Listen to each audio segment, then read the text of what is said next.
Assalamualaikum warahmatullahi wabarakatuh. Salam sejahtera dan sehat selalu. Kali ini kita belajar dari rumah agar kita tidak menjadi penular dan tertular oleh wabah COVID-19 ini. Amin. Pada video kali ini saya menampilkan materi tentang interaksi makhluk hidup dengan lingkungannya. Nah, baiklah, sekarang Bapak bertanya tentang apa itu interaksi. Untuk menjawabnya, simak terus video ini karena di sini akan ada jawaban.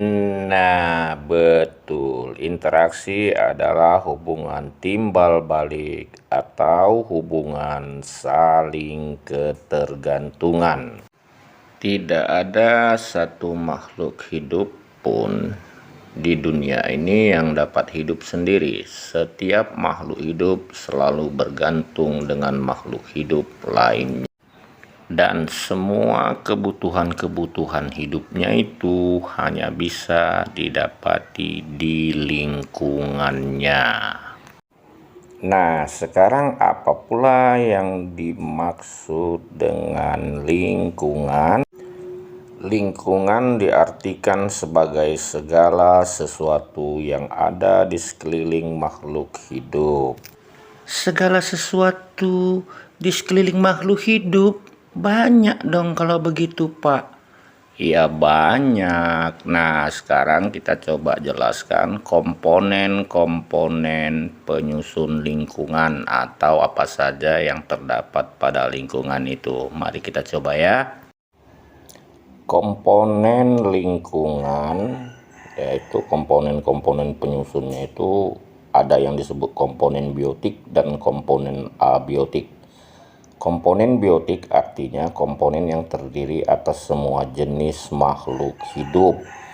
Jadi apa saja jenis makhluk hidup, segala jenis tumbuh-tumbuhan, baik tumbuhan tinggi, tumbuhan rendah, tumbuhan yang tak dapat dilihat dengan mata, atau segala jenis hewan ya. Ada hewan air dengan segala jenis ikan-ikannya. Nah, jadi baik tumbuhan maupun hewan itu termasuk dalam komponen biotik, artinya komponen yang tersusun oleh makhluk hidup. Nah, ada bangsa unggas, berbagai macam jenis burung. Nah, itu juga merupakan satu komponen biotik yang menyusun lingkungan. Ada jenis hewan mamal seperti kelinci ya. Nah, kemudian lagi ada jenis ya hewan-hewan lain, apakah hewan buas atau hewan peliharaan. Nah, baik hewan itu dalam kelas apapun, mau kelas Pisces seperti ikan tadi, atau kelas apes, nah ini rusa atau menjangan, ini dari kelas mamalia. Ada buaya dari kelas reptil.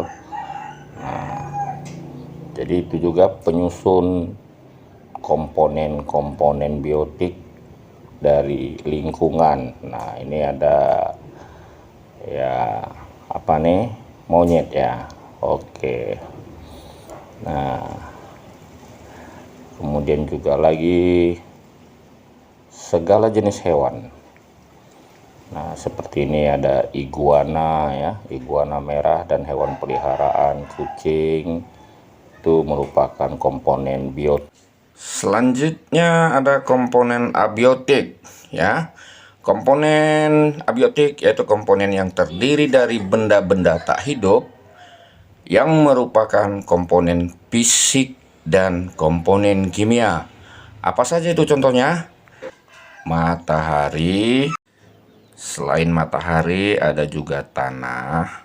Ya, tanah ini merupakan komponen abiotik dan penting dalam lingkungan karena tanah merupakan tempat hidup bagi semua organisme. Selain matahari dan tanah, ada juga air yang merupakan komponen abiotik pada lingkungan. Air sangat memiliki peran penting bagi kehidupan organisme, baik tumbuh-tumbuhan maupun hewan. Ya, begitu. Udara merupakan komponen abiotik yang berikutnya. Di udara terdapat oksigen dan karbon dioksida serta unsur-unsur kimia lainnya. Dan di sini ada bebatuan. Ya, bebatuan ini merupakan komponen abiotik yang berikutnya ya. Nah, baiklah anak-anak Bapak sekalian, sekarang kita bahas mengenai ekosistem. Nah, apa yang dimaksud dengan ekosistem? Ya, ekosistem adalah segala sesuatu yang terbentuk oleh adanya hubungan timbal balik antara makhluk hidup dan lingkungannya. Jadi, singkatnya interaksi antara makhluk hidup dengan lingkungannya. Komponen-komponen apa sajakah yang membangun atau membentuk ekosistem? Nah, tadi kita sudah ketahui bahwa ekosistem itu adalah interaksi antara makhluk hidup dan lingkungannya. Jadi kalau begitu lebih banyak lagi komponennya, ya kan? Iya, oke, baik. Komponen biotik dalam ekosistem dibagi menjadi produsen, yaitu organisme yang mampu menghasilkan zat makanan sendiri atau autotrof, ya, yaitu segala jenis tumbuh-tumbuhan, karena tumbuh-tumbuhan dapat membuat makanan sendiri dengan cara fotosintesis. Komponen biotik dalam ekosistem selain produsen ada konsumen. Konsumen itu artinya organisme yang tidak dapat membuat makanan sendiri atau heterotrof. Jadi dia memakan tumbuh-tumbuhan, itu disebut herbivora. Dan ada juga yang memakan sesama hewan dari spesies lainnya. Pemakan hewan itu disebut dengan karnivora. Jadi pada tropiknya nanti ada konsumen tingkat 1 dan ada konsumen tingkat 2. Berikutnya ada pengurai atau dekomposer.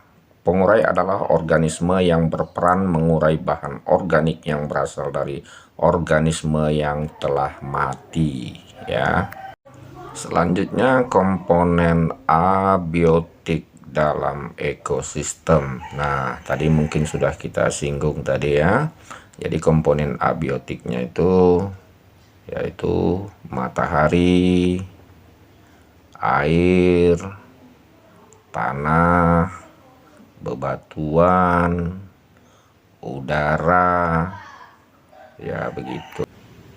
Berikutnya pembahasan kita mengenai satuan dalam ekosistem. Ya, kalau tadi kita sudah mengetahui komponen-komponennya, maka ekosistem itu perlu kita ketahui juga apa itu satuan-satuan dalam ekosistem itu ya. Nah, sekarang kita coba mulai lihat apa itu. Satuan-satuan di dalam ekosistem itu ada yang disebut dengan individu, kemudian populasi dan komunitas. Individu apabila hewan itu tunggal ya sendiri. Ini ada individu buaya, individu kucing tadi apabila dia sendiri ya. Kemudian individu rusa. Ini populasi kucing, itu berarti kucing itu lebih daripada satu ya. Dia berkelompok dengan makhluk hidup yang sejenis ya. Satu spesies kumpulan kucing gitu ya. Oke. Kemudian ada populasi ikan bulan, yaitu jenis ikan bulan saja di situ berkumpul. Nah, kemudian ada jenis populasi rusa, yaitu yang terdiri dari spesies-spesies rusa gitu.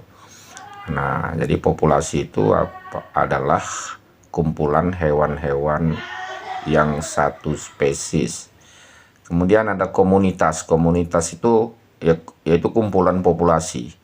Ada populasi kucing, ada populasi manusia, ya, ada populasi tumbuh-tumbuhan menempati suatu tempat. Nah, itu disebut komunitas. Di dalam suatu ekosistem maka akan terjadi pola interaksi. Nah, apa itu pola interaksi dalam ekosistem? Mari kita lihat. Ada pola interaksi antara sesama komponen abiotik. Misalnya karena sinar matahari dan memantul ke air maka terjadi pelangi. Pola interaksi antara komponen abiotik dengan komponen biotik, contohnya pada peristiwa fotosintesis.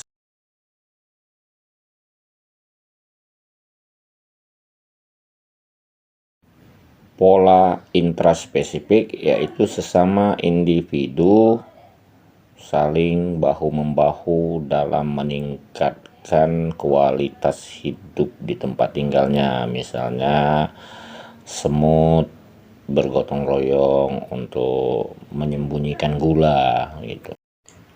Pola intraspesifik yang lain yaitu kompetisi.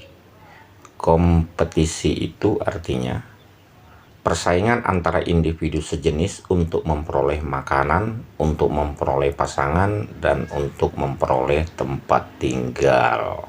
Ya. Kanibalisme, ini pola interaksi makhluk hidup yang sama-sama jenis, sama spesies, tapi dia memakan yang lainnya untuk bahan makanannya. Misalnya ikan lele. Berikutnya pola interaksi interspesifik, yaitu interaksi antara sesama komponen biotik yang spesiesnya beda. Dari sini terjadilah bermacam-macam simbiosis. Salah satunya ada simbiosis mutualisme. Interaksi antara ikan badut dengan anemon laut, itu anemon laut diuntungkan dan ikan badut juga diuntungkan. Begitu juga burung jalak dengan kerbau, mereka sama-sama diuntungkan. Simbiosis komensalisme, yaitu interaksi antara dua individu yang berbeda jenis, tapi satu diuntungkan dan satu lagi tidak dirugikan atau tidak diuntungkan juga. Jadi nggak ngaruh gitu istilahnya. Contohnya anggrek dengan tanaman mangga. Berikut simbiosis parasitisme. Nah ini yang satu dirugikan dan yang satu lagi mendapat untung. Misalnya nyamuk menggigit kita ya. Jadi nyamuk dapat makan dari darah kita dan kita mengalami penyakit. Berikutnya simbiosis netralisme. Jadi contohnya kodok dan ikan gitu ya. Jadi dalam satu kolam itu kodok bersimbiosis dengan ikan itu tidak saling merugikan dan juga tidak saling menguntungkan. Begitu. Di dalam ekosistem terdapat rantai makanan. Apa itu rantai makanan? Ya, yaitu proses perpindahan energi melalui peristiwa makan-memakan. Di situ dapat kamu lihat ya. Selanjutnya, kumpulan beberapa rantai makanan akan membentuk jaring-jaring makanan. Nah, di situ terlihat bahwa tumbuhan tidak hanya dimakan oleh satu hewan saja. Ketersediaan makanan di dalam ekosistem itu harus membentuk piramid sebagai indikator bahwa ekosistem itu stabil. Nah, jadi yang di bawah produsen harus lebih banyak ketersediaannya dibanding konsumen satu, dan konsumen satu harus lebih banyak jumlahnya dibanding konsumen dua, begitu seterusnya. Nah demikian, baiklah anak-anak bapak sekalian, pada hari ini cukup sampai di sini dulu pertemuan kita. Salam.